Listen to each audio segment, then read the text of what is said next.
Por muitos anos, caça-fantasmas ficam fascinados pelos contos do vilarejo perdido de Dudleytown, ou um vilarejo que desapareceu no meio do Connecticut, que aparentemente era assombrado por fantasmas, demônios e moradores que apenas sumiram. Esses graves eventos, pelo que contam as lendas, foram resultado de uma maldição trazida pela família Dudley quando chegou ao Novo Mundo. Mas quão real é essa maldição? No meio do noroeste de Connecticut, entremeada por sombras das montanhas e perdida no tempo, estão os restos deste pequeno vilarejo chamado Dudleytown. As casas dessa próspera comunidade já não existem mais, mas a terra na qual foram construídas apenas parecem vazias. Próximo à rochosa floresta há contos de fantasmas, demônios, mistérios, maldições e uma rica história que começa juntamente com a do próprio Estados Unidos. Hoje existem apenas alguns buracos de porão e umas poucas fundações no local. As ruas que antes atravessavam o vilarejo, agora são trilhas cobertas de mato, onde alguns aventureiros fazem suas trilhas e o caça-fantasmas ocasional se desafia a andar. Apesar de proibido, muitos curiosos não se aguentam e se aventuram por entre as florestas, em especial, a Floresta Entrada Negra à noite. O pequeno vilarejo, ou melhor, a área em que ele era localizado, teve como primeiro dono um homem chamado de Thomas Griffiths, um dos primeiros colonizadores da região. Isso se deu em meados de 1740 e não há registro de onde ele morou em Dudleytown, apenas de que ele era dono de mais da metade das terras no ano de 1741. Alguns anos após isso, com a chegada de Gideon Dudley, no ano de 1747, o vilarejo seria nomeado. Gideon estava com 2 irmãos e apenas alguns anos após a sua chegada, ficou conhecido como o homem que trouxera a maldição para a cidade. Lembre-se, essa maldição desde então está sob aquele vilarejo. Segundo o que contam as recentes e fantasiosas coisas sobre a maldição, ela teria se iniciado na Inglaterra, no ano de 1510. Naquele tempo, Edmund Dudley havia sido decapitado por estar envolvido em uma tentativa de traição ao rei Henrique VIII. Supostamente, a maldição foi colocada na família inteira e seus descendentes. Segundo ela, todos da família Dudley estariam sempre cercados de horror e morte por onde quer que fossem. As fontes ainda relatam que a família Dudley, a partir de então, começou a vivenciar essa má sorte e infortúnio. Há muitos lugares em todo o país, onde coisas estranhas acontecem e o local não emana boas energias. Os registros indicam que as terras em volta de Dudleytown eram terras tribais indígenas locais. Porém existem poucos relatos anteriores à chegada dos primeiros colonos. Esta região, porém, ganhou sua reputação arrepiante ao longo dos anos. Será que as estranhas histórias e estranhos desaparecimentos aqui relatados poderiam estar ligados ao passado de alguma forma, ou serão mais do que mera coincidência e imaginação? No início da década de 1740, o mencionado Thomas Griffiths comprou uma parcela de terra que mais tarde seria considerado o primeiro lote de Dudleytown. A terra, hoje em dia, parece muito como quando Griffiths chegou pela primeira vez. Foi tomada pela densa floresta cheia de pedras. As montanhas próximas também escurecem a área, o que faz com que receba pouca luz solar. Os bosques foram mais tarde apelidados com um nome, bastante sinistro, de Floresta Entrada Negra. A população de Dudleytown nunca foi grande e, de acordo com um mapa de 1854, o número máximo de famílias no local nunca passou de 26. Apesar de todas estas coisas, a cidade prosperou durante algum tempo. Dudleytown era conhecida pela sua madeira, que era utilizada para fazer carvão para os fornos de ferro do condado vizinho de Litchfield, e em outras cidades. Contudo, apesar dos sinais exteriores de prosperidade, mortes estranhas e ocorrências bizarras aconteceram em Dudleytown desde a sua formação. As lendas da cidade são inúmeras: desaparecimentos, casos de insanidade e mortes estranhas. O que não quer calar é, por que tantos acontecimentos numa área tão isolada, com tão poucas pessoas vivendo nela? O número de mortes que ocorreram neste vilarejo não seria tão elevado numa cidade pouco maior, mas nesta pequena comunidade, não podemos deixar de nos perguntar o que se passava. Em 1792, Gerson Olister, amigo da família Dudley, foi morto enquanto construía um celeiro na casa de William Tanner, o vizinho mais próximo de Abiel Dudley. Dizem as más línguas que Tanner havia enlouquecido, embora provavelmente devido à velhice e à senilidade, e não devido a males sobrenaturais.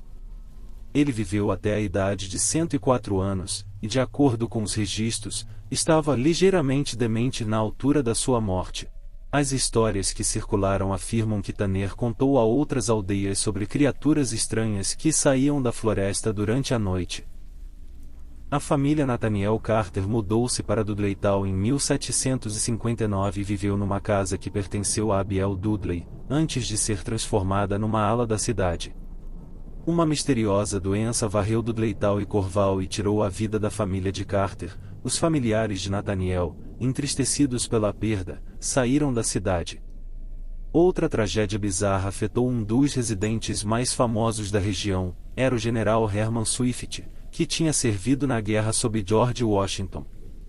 Em 1804, a sua esposa, Sarah Fye, foi atingida por um raio enquanto se encontrava na varanda da frente da sua casa, perto de Dudleytown. Ela foi morta instantaneamente. O general enlouqueceu e morreu pouco depois. Ressalta-se a estranheza, numa zona tão pouco povoada. Os registros indicavam que 3 pessoas tinham enlouquecido no espaço de menos de meio século. Seria uma mera coincidência? E será a ocorrência da pessoa que foi atingida por um raio enquanto estava na sua varanda da frente se qualifica como sendo estranha? Outro personagem famoso que está supostamente ligado a Dudleytown é Horace Greeley, o editor e fundador da Tribuna de Nova York. Greeley casou com uma jovem chamada Mary, nascida em Dudleytown. Em 1872, Greeley concorreu à presidência e perdeu as eleições. E, pouco tempo antes disso, Mary morreu em circunstâncias suspeitas. Ela foi enterrada no cemitério de Greenwood. As lendas locais contam que ela cometeu suicídio, murmurando tempos antes sobre criaturas da noite na floresta. Após a Guerra Civil, Dudleytown começou a morrer e muitos dos moradores simplesmente fizeram as malas e se mudaram.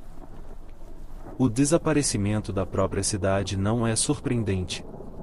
A sua localização geográfica do vilarejo era, na melhor das hipóteses, mal pensada. Ela era rodeada por montanha, com poucas chances de que uma boa colheita que pudesse alguma vez crescer e sustentar a vida na vila. Os invernos eram rigorosos e mesmo as macieiras rústicas ficavam atrofiadas nos meses mais frios. Como já mencionado, o solo era rochoso e a área era lamacenta e repleta d'água. A terra era pantanosa e a água infiltrava-se por ela, criando um pântano úmido. Mas mesmo que se ignore a ideia de uma verdadeira maldição e se admita que a localização da cidade deve ter tido uma mão em sua ruína, o número de mortes duvidosas e doenças mentais numa área tão isolada mais do que sugere que algo fora do comum aconteceu na pequena cidade. E por mais que os céticos tentem ignorar o próximo acontecimento misterioso ocorrido em Dudleytown, os seus esforços são em vão. Este acontecimento ocorreu em 1901, quando a população de Dudleytown tinha diminuído para quase nada. Um dos últimos residentes da cidade era um homem chamado John Patrick Brough. A tragédia o visitou rapidamente por diversas vezes. Primeiro, a sua mulher morreu de tuberculose, o que não era incomum naqueles dias e não havia nada de estranho na sua doença, uma vez que ela sofria dela há anos. Contudo, isto não diminuiu o luto de Brough, mas ele foi logo mais afetado mais uma vez, quando seus 2 filhos desapareceram na floresta pouco tempo após o funeral. Eles desapareceram e nunca foram encontrados. Pouco tempo depois, a casa de Brough pegou fogo num incêndio inexplicável e não muito depois, o próprio Brough desapareceu na floresta e nunca mais foi visto. No início dos anos 1900, Dudleytown estava completamente deserta. As casas que sobraram começaram a virar ruínas, e logo a floresta começou a tomar a aldeia novamente. Mas houve ainda uma outra morte que os proponentes da maldição ligam a Dudley-Tal. Por volta de 1900, o Dr. William Clark veio para Connecticut e apaixonou-se pela floresta e pela calma da vida campestre. Clark tinha nascido em 1877 e cresceu em Tenafly, Nova Jersey. Mais tarde, tornou-se professor de medicina e ensinou em Columbia, bem como ganhou reputação como principal especialista em câncer de Nova York. Adquiriu 1.000 acres de terreno na zona rural de Connecticut, que incluía Dudley-Tal, e lá começou a construção de uma casa de veraneio. Durante os anos seguintes, ele e a sua esposa, a Rie Bank Clark, visitavam a casa nos fins de semana e durante o verão até a sua morte.